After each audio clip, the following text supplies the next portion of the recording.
Hello and welcome to the 2018 State of the School Address. A few years ago, we started presenting the State of School Address, and starting last year, we recorded the presentation so that you could access it and listen in at your convenience. I sincerely appreciate you taking the time to listen in. It's a very exciting time for our community, and we have a lot to look forward to. We'll get started with our mission statement and Pine Lake's commitment to prepare students for college and a purposeful life. In its most simple form, we see each of our students as college-bound and aim to create opportunity and choice following graduation from Pine Lake.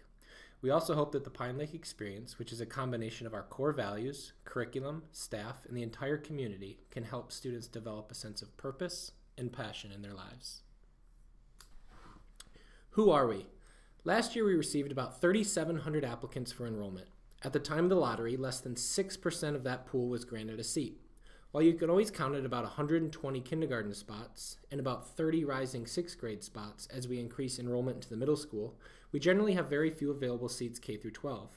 While we wish we were more accessible, we are proud of our strong retention rate, which ultimately dictates the low levels of available seats each year. We lose very few students following enrollment in kindergarten. This summer, we calculated a retention rate just above 97% for the 2017-2018 school year. Although a very small number, the biggest portion of those withdrawals are families that have relocated or high school students who have chosen to enroll at their traditional homeschool. While many of our families will recognize that enrollment has increased pretty significantly in the previous 5 years, you will notice we started to level off. I'll tell you that in 2014, our enrollment was just 1,648 students, and in 2008, just 1,251 students. We've obviously grown rapidly. I really do not see us exceeding 1,860 to 1,870 students moving forward.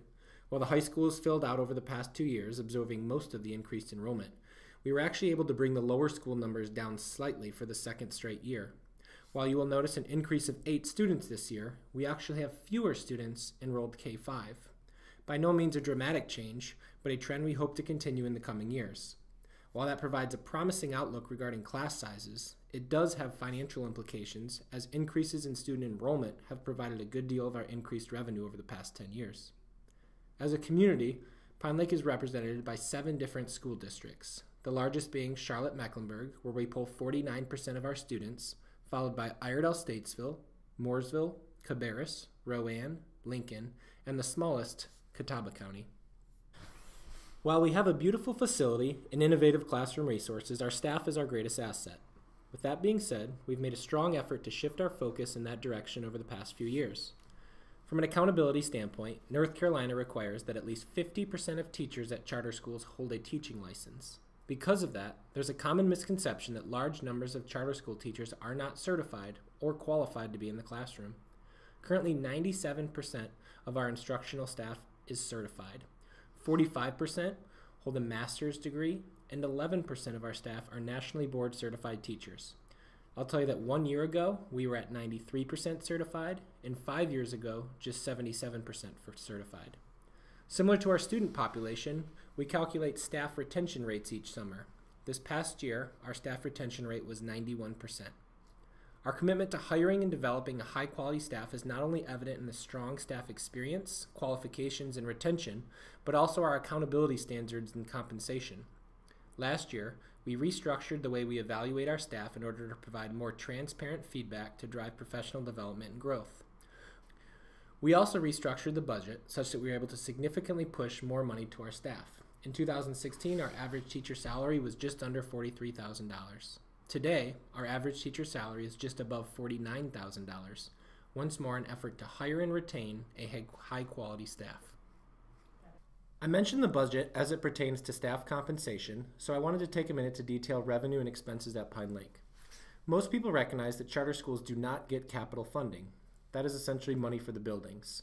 Rather, our funding is based on federal, state, and local dollars. In its simplest form, Pine Lake receives a per-pupil allotment for each of our 1,870 students. An example, I live in Huntersville, so the state funding for my children would flow to Pine Lake when enrolled. Because I live in Huntersville and my home district is Charlotte-Mecklenburg, the local funding from CMS would also flow to Pine Lake when enrolled. In total, we receive somewhere between $7,000 and $8,000 per student, depending on the district in which that student resides. You can see in the visual above, 62% of our revenue is state funding and 33% local funding.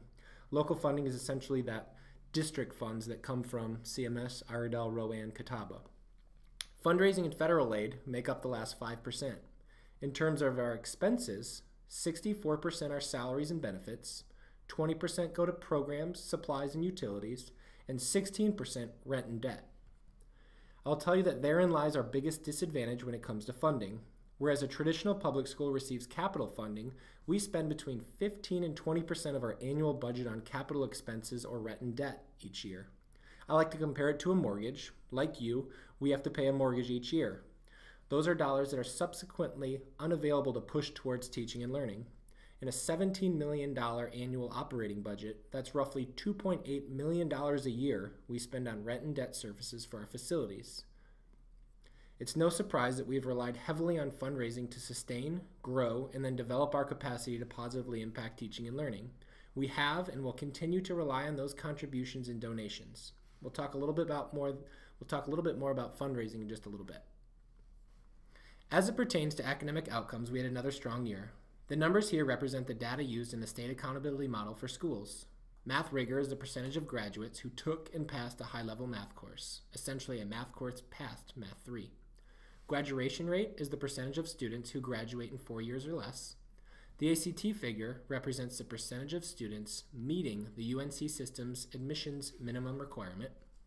Each of the content areas listed represent the percent proficient on the end of grade or end of course exam.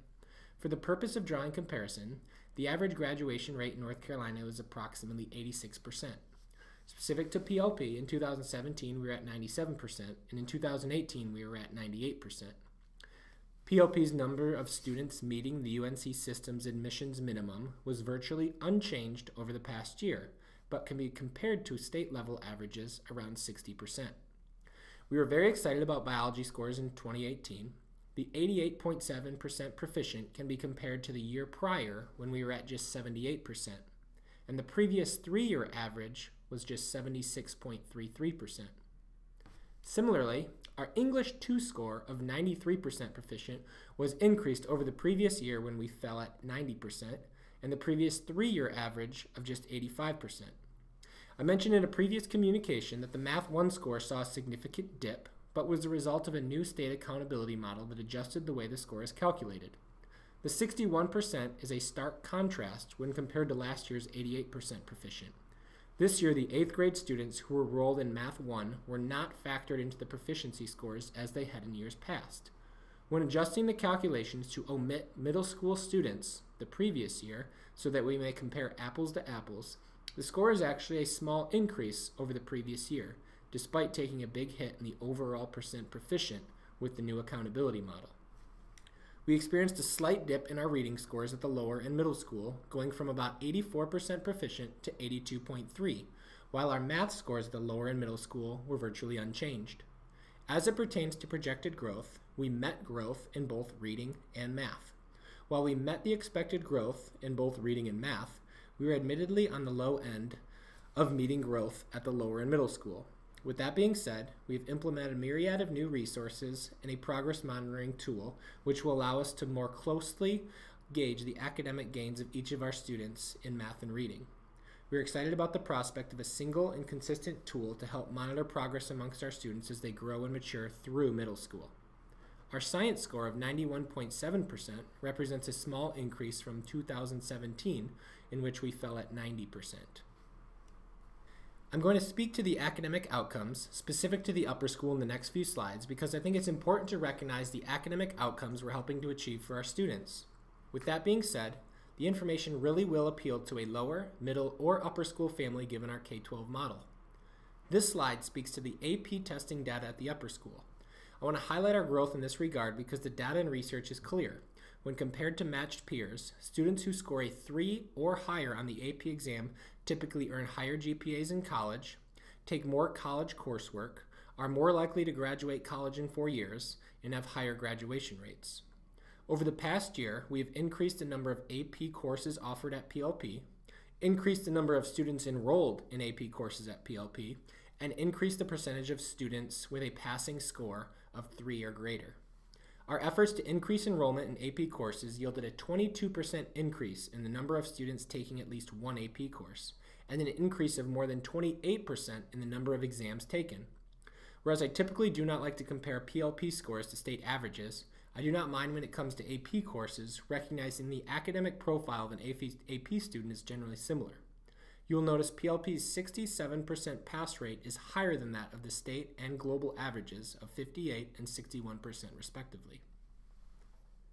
We're certainly proud of the graduation rate at PLP, as well as the fact that we have seen steady increases when comparing years past. We attribute the strong graduation rate to motivated students, engaged families, and a quality guidance department at the upper school. As detailed previously, our 4-year graduation rate in 2018 was 98%. I'll also say that the small percentage of students who did not graduate in the 4 years went on to complete their coursework in the summer, consequently earning a diploma. This is a list of the colleges and universities that PLP students have been accepted to. I know the list is a little overwhelming, and I certainly do not expect you to read it all, but I chose to include it to illustrate an established reputation and relationship. In May, we will graduate our 11th graduating class and add to a list of high-quality schools PLP students have been accepted. Whereas you may have a lower, middle, or upper school student, that established reputation and relationship speaks to the fact that Pine Lake Preparatory is becoming a household name in admissions offices across the country. Schools like Wake Forest, Duke, West Point, MIT, the University of Michigan, Vanderbilt, the University of Pennsylvania, the Colorado School of the Mines, the University of Oregon, Marquette University, and Embry-Riddle Aeronautical University are among the growing list of college acceptances at PLP. An interesting statistic is that over 28% of our high school students are choosing to enroll in a college or university outside of North Carolina. The national average for students enrolling in a college or university outside of their home state is generally closer to 20%. The majority of our students, 44%, chose to enroll at a state university, Chapel Hill, NC State, UNC Charlotte, Western or Eastern North Carolina. 16% of our students chose to enroll at a community college, many as part of a bridge program to a state school, and 12% of our students chose to enroll at a private school in North Carolina. We're also happy for one of our recent graduates who enrolled at NYU Shanghai as part of their engineering program, our first international student. The college and universities listed here are the top 10 schools 2018 PLP graduates enrolled. They are listed in order of attendance from left to right, meaning the number one destination for PLP graduates in 2018 was NC State, followed by UNC Chapel Hill and the University of North Carolina at Charlotte. The graph reveals the average GPA of a PLP student who is accepted to the college or university. Ultimately, this is meant to help illustrate the academic profile of a PLP student who is accepted into each school. You will see that the average GPA of a Pine Lake student accepted into NC State in 2018 was a 4.73. Similarly, this chart helps to illustrate the profile of the type of student who is accepted into each school, but with regards to the ACT score. Once more, these are the top 10 schools 2018 PLP graduates enrolled, along with the average ACT score of a PLP student accepted. Again, you will notice the average ACT score for those accepted to NC State last year was about a 29. Much of our efforts last year surrounded the research and development of a 3 to 5 year strategic plan for PLP. The end result was a collective set of desired outcomes and strategic goals at our school. What I most appreciate about the process and product was that it's really inclusive of our entire community. We hosted coffee chats, met with and surveyed families. We surveyed and spoke with our students, reached out to alumni for feedback. We met with and surveyed staff. We researched trends and best practices in education. Once more, the result was truly an exciting, inclusive, and positive direction for our school. Our strategic plan is made up of 6 goals, the first being the cultivation of exemplary learning opportunities to achieve our student desired outcomes. The desired student outcomes are critical thinking, verbal and written communication, problem solving, collaboration, and Spanish language acquisition. To surmise, these are the qualities we want to instill in our students during their time with us, essentially creating the profile of a PLP graduate. Over the next 3 to 5 years, we hope to achieve these through selective curriculum, purposeful instructional strategies, and a commitment to a quality staff. We want college admissions counselors, community members, and prospective employers to understand what they are getting in a PLP graduate. Goal 2 is about developing the social emotional well-being in our students. Social emotional skills promote children's ability to cope with difficulties and to help prevent mental health problems. Children who have developed social and emotional skills find it easier to manage themselves, relate to others, resolve conflict, and feel positive about themselves and the world. It's not easy being a kid today, at any level. Research and data across the country suggest that stress, anxiety, and depression are on the rise. In our own surveys just last year, our students, staff, and families all identified anxiety, a pressure to keep up, and being overscheduled as the top 3 issues facing students today. We hope that through purposeful reflection, we can make necessary operational adjustments, increase staff capacity to recognize mental health issues, identify potential supports, and make available resources to promote strong character, perseverance, and social emotional well-being in our students. This is our commitment to grow and mature our students socially, emotionally, and academically. Goal 3 is all about building community and communication. The number one response to what sets PLP apart is always a reflection of the great community and family feel we've been able to foster. As a result of growing so rapidly over the past few years, there is an accompanied necessity to identify new ways to continually bring our community together. We hope to accomplish this through community events, a formal new family induction program, and continually reflecting on ways to make pertinent information more easily accessible to our families and community. I talked about revenue and expenses earlier. Goal 4 is about long-term financial stability. While this means high levels of fiscal responsibility, it also means fostering a culture of giving and identifying new and reliable revenue streams. You saw the earlier graphs. We are at an extreme disadvantage from a funding standpoint. In reality, we rely on fundraising. While you have undoubtedly seen some of our small fundraisers over the past few months, we are getting ready to launch a formal giving campaign in which we hope to secure reliable, monthly, and multi-year gifts to support the operating budget and long-term financial stability of Pine Lake. Our goal is to engage 100% of our families in this campaign so that we may sustain, grow, and further develop our programs as well as execute on this newly identified strategic direction. You will see and hear communication in this regard in the coming months. This is less about buildings and more about the capacity to positively impact our learning each day. Sustaining and growing programs, ensuring a high-quality staff, and bringing into reality our strategic plan. Once more, our goal will be 100% engagement, board members, staff, and families. I understand that we throw a lot out there in terms of fundraising, t-shirts, fun runs, annual funds, dress down days, etc. My hope is that if we can achieve 100% participation and achieve that reliable, monthly, reoccurring gifts, we can scale back things like the annual fund, t-shirt campaign, and $5 dress down days. It is the teachers who make the difference. Goal 5 speaks to our commitment to recruit, hire, develop, and retain the best teachers.